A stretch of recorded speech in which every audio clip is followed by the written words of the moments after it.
going to start this artist talk off just a little differently than we usually do. Are you guys okay if I do this so you can hear me? Because I'm pretty soft-spoken. I asked a few people to speak about how Floyd has influenced them. On First Friday, I had many people come up to me and tell me stories of what Floyd has done for them in their career as artists, or what he has done to inspire them. And he is so humble, I don't even think he realizes how many people he's influenced. So I'm going to start, and then I'm going to introduce two other local artists that were taught by Floyd. And I'm speaking right now on Michelle McMahon's behalf, who could not be here tonight. So here's her story. For a brief 3.5 months in the fall of 1975, I received the extraordinary gift of being one of Mr. Tunson's students at Palmer High School. I was raised in Brazil, was stateside for a short time, and still reeling from culture shock. An art class was the closest thing to an identity for a third culture kid.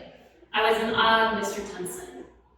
Early on in his class, it became clear that the study of art is about becoming visually literate in our world, insightful observers, capable of response. I remember the freedom of laughing at a hilarious photograph of a woman's outfit juxtaposed with the stripes of a crosswalk. Art was big enough to embrace the joys, heartbreaks, and questions of our existence. It looked far beyond the biases of superficial appearances in my teenage environment. When the drawing began, Mr. Tunson was equally artful in encouragingly building our skills and confidence. He taught us to look at a subject and put down what we saw. Cross-hatching a paper press amidst dried leaves remains a vivid image in my mind. One day, I came to art class and found that my leather pencil case my dad had given me was missing from the storage cabinet. It had a significance to me beyond its material worth, which was not lost on one who was teaching us to see. Mr. Tunson asked me to come back later that day and took me to an art supply store on the corner of Bijou and Tejon. He purchased for me the entire set of supplies that I would need in his class. I was moved beyond words. That December, my family returned to Brazil. Of all the losses an international move brings on a kid, the most devastating was no longer being Mr. Tunson's student. For years, it was what I missed the most. As an adult, I looked for him whenever my family returned to Colorado, hoping to tell him how profoundly I appreciated him. The gratitude is unchanged over time. Whenever I come across a piece of Floyd's work in a museum or gallery, he remains true to his essence, steadfast in teaching us to see. Thank you so much, Mr. Tunson. And now I'm going to ask Holly Miller to come up. That's going to be hard to follow. Holy cow. So I'm going to take mine off too, because number one, I can't breathe. But I don't even know how many students you had, Floyd. Countless students in high school. He was my art teacher. And he encouraged me. He was the first person actually to encourage my artistic talent and kind of bolster my ability to paint and draw. And he also encouraged me to work up a portfolio and apply for an education in art, which sadly I didn't follow. But that doesn't mean I haven't continued to create art throughout my life. So he's still an influence in my life, and I've continued to paint and create art. And whenever I don't have something on my easel, I think, I bet Floyd is working on something. So I just kind of get back into it. So he's always been there, kind of in the back of my mind, urging me to create. And he's also given me something else that's really important to me. He's given me a lot of great art that I've made, and then also a lot of great art friends. So a lot of friends that are artists and art appreciators, and I think that's probably been the biggest and most lasting influence that you've had. And I thank you. I love you, Floyd.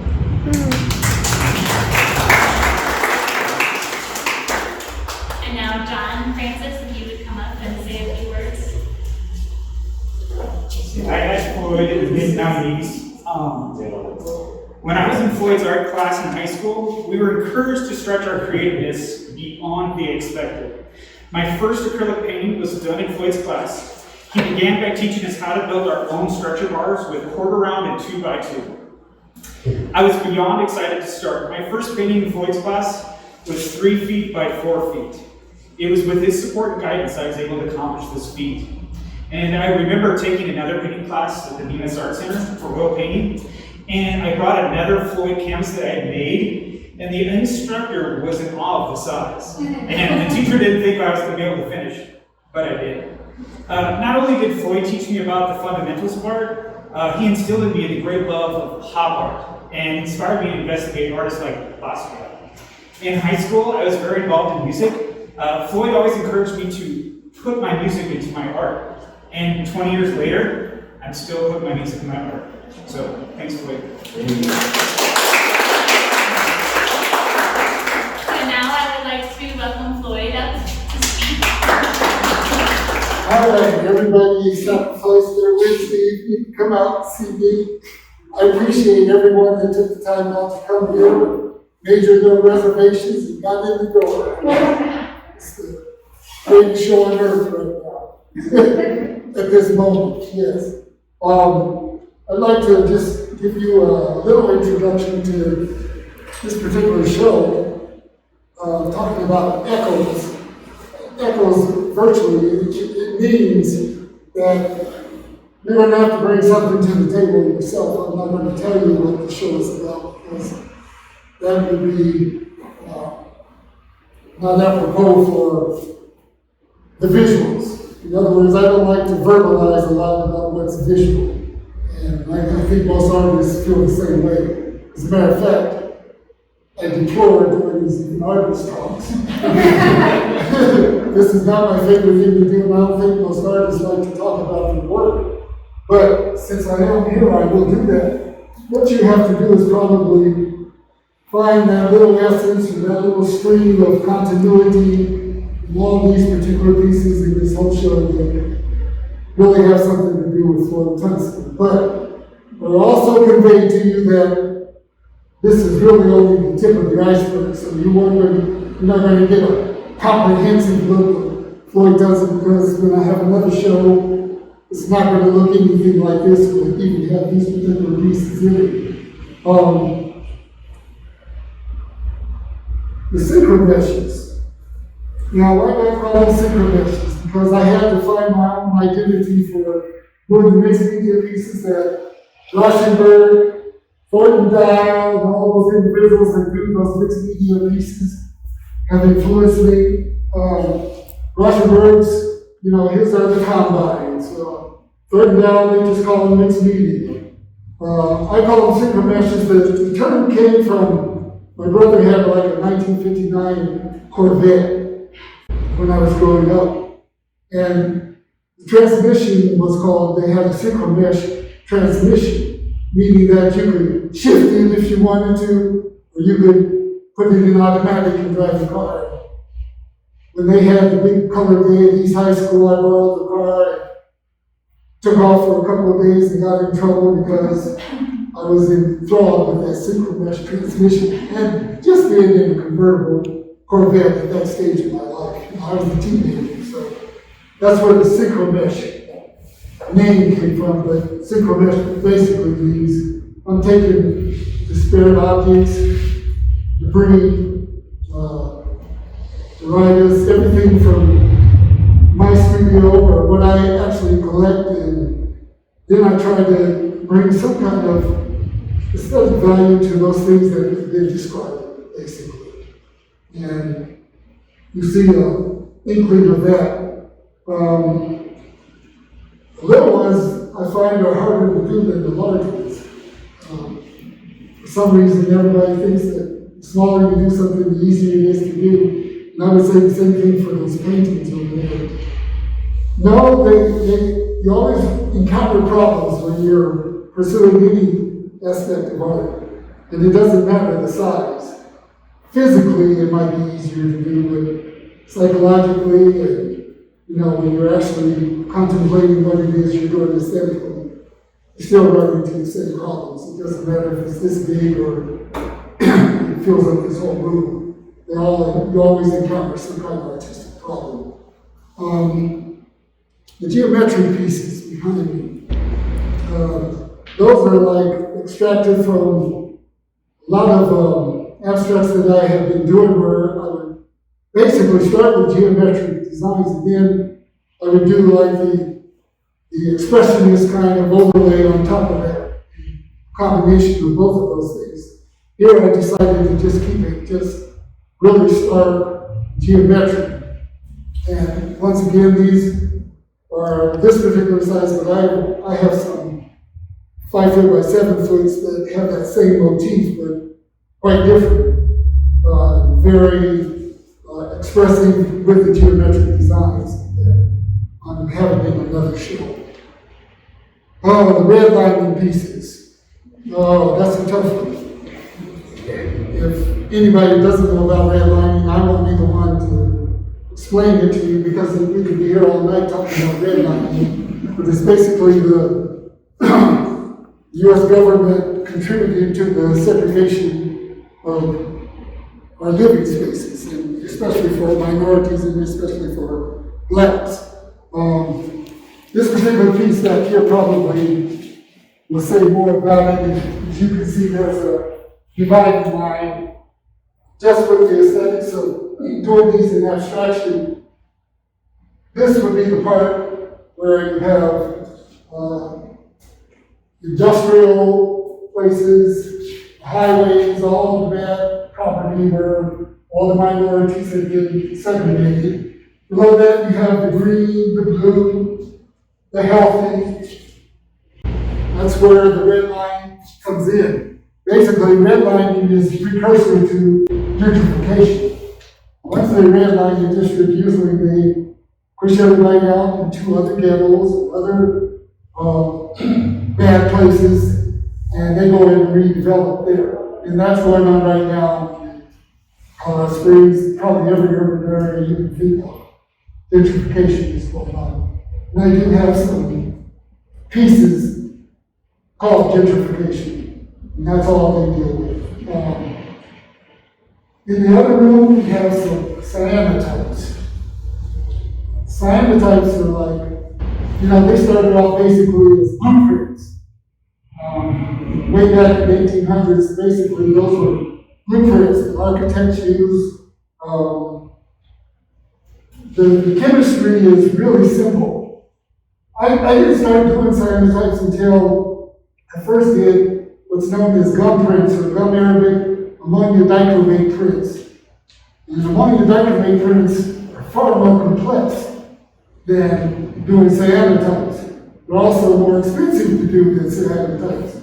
And so I was looking for an alternative that I could do. I could still do my gum prints, but I had to have something that was more immediate that I could still do. And so cyanotypes were just perfect for that because the chemistry is cheaper.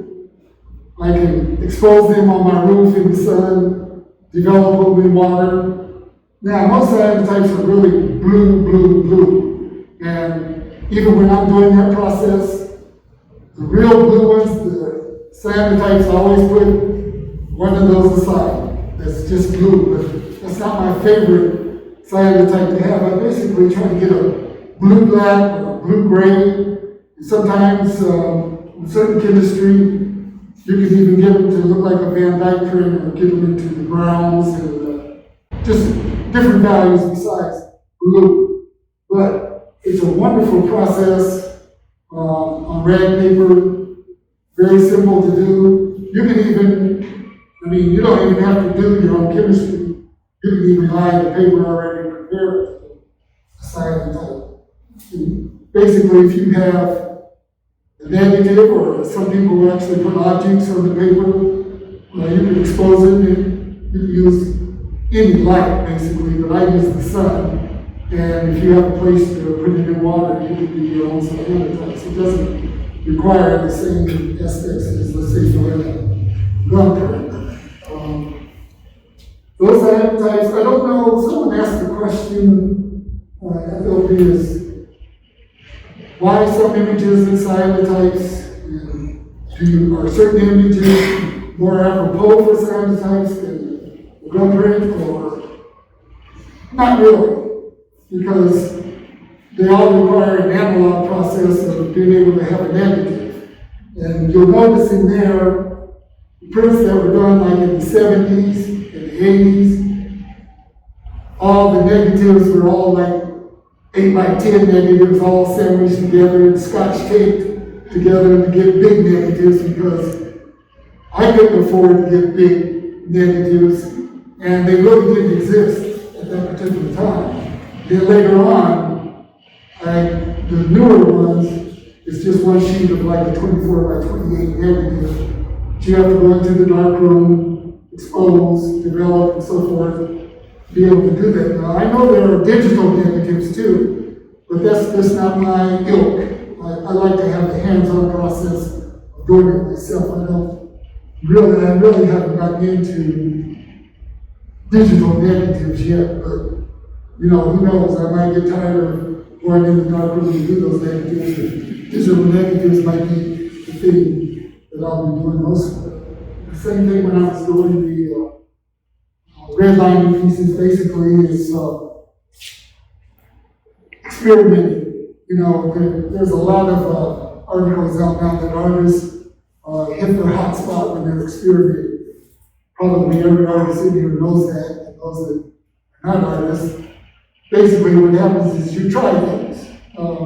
Those particular abstracts in black and white I try to keep them as organic as possible when in the process of making them. But it is not just the process of using water and a certain kind of paint, but it's also using some brushes and removing things with sponges and so forth. Just trying to get a different surface. And in the process of getting that different surface, that's how those particular abstracts came into existence. The small ones in the room, during the pandemic, it wasn't anything different for me to be in my studio during the pandemic. It wasn't like, I have all this time now. I would be there anyway, but for some reason, you felt like you had the opportunity to do things on a different scale. When I'm doing things on a large scale, I'm thinking of another venue. I'm thinking like, these are going to go into a gallery or somewhere where it can handle big format work. And at this particular time, I knew I was going nowhere. And I just did a lot of small works, and just built up until I guess I hit a hot spot on that. We did all these small abstracts, but these over here, Chasing Etta. Chasing Etta is just a name that my grandson, whose birthday is tomorrow, he'll be like 3 years old. I'm sure a lot of people, I just love to observe kids painting or drawing or doing any artistic endeavor, because they don't have the fears that we have as artists. They don't give a rattle. They just do what they want to do. And observing them, I've always observed my children when they were painting. And same thing with Etta. And Etta is really, Seneca is his name. His name is Seneca, but Seneca was not capable of saying his name. He called himself Etta. And that's why I say I'm chasing Etta. I'm trying to catch up with Seneca, who is a prolific little artist right now. And I try to keep some of that looseness, but in the process of doing it, you come up with those things like you say, those just look like some scribbles or things like that. And I said, yeah, they do, but that's kind of what kids do anyway. They don't think about, a big grown man, 74 years old, is not supposed to be doing scribbles. But that's what I was doing, And then reducing them to another size, they start taking on different compositions and different aspects of just painting. And so those are the Chasing Etta pieces. Well, for those people that don't know anything about me, I come from a family of 10. I'm number 7 in a family of 10. I had an older brother that was an artist, and I had a brother below me that was an artist. My oldest brother was my biggest influence, because he did everything, and that's probably why I'm so eclectic because very early in my life I realized that you can do a lot of things if you're capable. And I don't like to get stuck. I don't like to go down that road of doing the same thing over and over. In essence, that's why you see that I do many different things. But I also come back to them like years later, and when you come back to things years later, you're different. So the work occurs and it's different. And those are kind of like the echoes, the aspect of the echoes. Same things coming up, but at different times and different stages in your development. And even at my stage now, I'm still in the process of developing. I still wanted to do things. I'm still adventurous. I'm still trying to come up with other ways of doing the same things or different processes. That's who I am. Gina, can you hear me? Gina, yes. Hi. For your synchro meshes, if you remember, what was the longest time you had like a piece before you used it, synchro mesh? You know? I'd say probably like 5 to 10 years. I have a room with all that crap in it. That's all, yeah. And you know, basically what happens is when you're working, you have no clue of what this stuff is going to look like or what, you don't even know what you're doing when you initiate a piece, okay? But maybe one object might initiate the piece. And then you spend the rest of your time going through all your crap and trying to find something that's going to be compatible to work with that particular piece for your particular aesthetic, you know? And so I go through boxes, or sometimes I remember something, you know, and I'm looking for it. If I find it, wonderful, but if I don't, you know, there's always going to be something that you can substitute, or the piece just changes, because you accrue all this stuff. I used to do a lot of dumpster diving and stuff. I had to stop that because I accumulated too much crap. And Phil came over. It helped me one time. I mean, we just got rid of just all kinds of stuff. And the bad thing about that as an artist is that you do that stuff, but then sometimes you regret getting rid of some of that stuff, because then this concept does come up and you say, crap, I gave that away, or I got rid of that. Why did I do that? You know, and you have a lot of regrets, but artists are hoarders.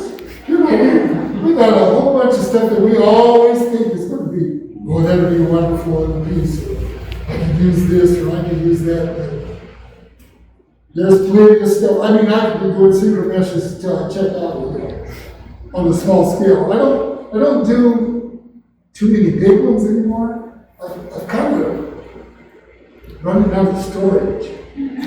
So little stuff is really attractive to me.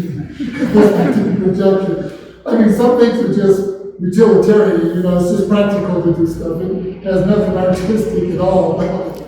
It's just that I can't accumulate any more junk. But yes, you do not narrow and go down the one path. And I'm curious if people have told you, because you often find advice, you have to focus, you have to narrow, you have to choose one thing to do.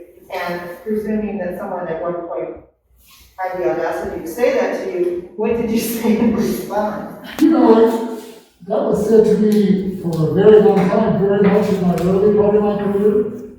For a long time, I was not affiliated with any galleries. Nobody would take me on because galleries loved it for you to have focus on one genre or one thing or something that they can identify that as being Floyd Tunson, you know. I mean, if you don't know Floyd Tunson, you come in here, you think there's more than one artist in here. The guy has no focus, you know. I was lucky in the early days that Jim Robichaud in Denver took me on. And that would be the person that I would think that would want somebody to be focused on it, but he understood it. And I was able to still be eclectic and do other things and still be in the gallery, and later on Sandy Carson and Van Dyke, and then the financial crisis hit and all the galleries closed. I wasn't in the gallery. I don't think I've been in the gallery for almost how long? About 15 years. Yeah, about 15 years I didn't belong to the gallery. And now I belong to Michael Warner Contemporary up in Denver. And I still have flexibility to be able to do something like this with Abby and anybody else I want to go with. So I have more flexibility now working and even being associated with the gallery. But most galleries, they want you to focus basically on your hot spot. You know, the thing that is working for you as far as some kind of identification, because patients get mad when you change your home. They're collecting certain things sometimes. So it's tough. And they're going to tell you that, but Sometimes you just have to do what you just can't follow the rules all the time. You probably spend most of your life breaking the rules. As a matter of fact, when you go to art school and you learn all the technique and you learn everything, you spend the rest of your life trying to undo all that crap, because it's confining. It's like it locks you in to do something, And most artists have kind of a rebellious spirit. You don't usually follow the rules, but sometimes you won't be rewarded either, so you have to learn to deal with that too. And I'm lucky that when I graduated from college, a friend of mine was like my dad, Mr. James. He says, Floyd, he says, you might be one of the best artists on the planet, but I don't get something to fall back on.